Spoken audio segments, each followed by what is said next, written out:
Magandang hapon mga kababayan. Dito tayo sa pwede ba dyan? Gandang tira mo, no? Diba? Ha? Okay. Oh.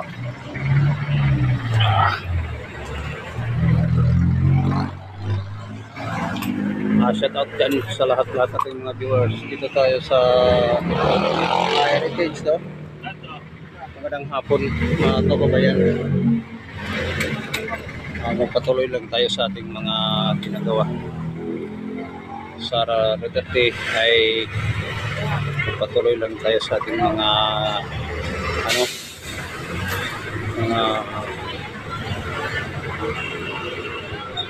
pag-support sa ating butihin Sara Duterte.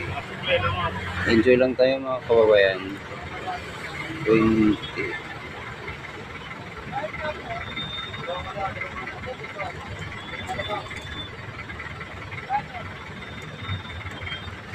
Okay.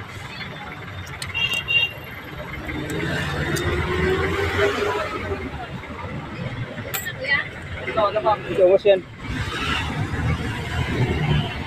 Shout out dyan sa lahat-lahat natin mga viewers.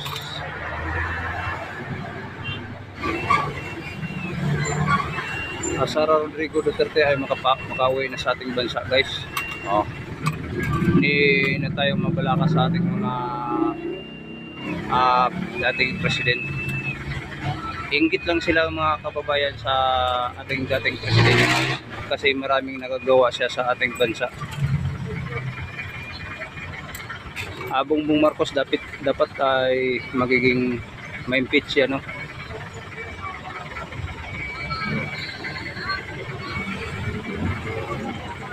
Didis Vlogger. Shout out dyan sa lahat-lahat.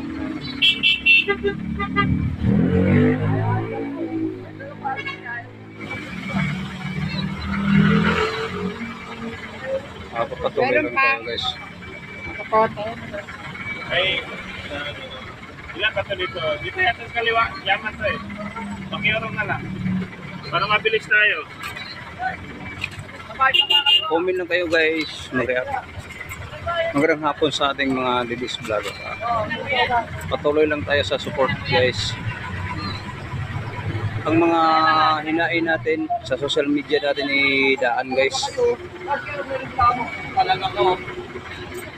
Kasi ano pala, yung kapatid si Amy Marcos, hindi ba yan nagpakunwari, guys? Na bumisita lang siya noon kay Sara Duterte ay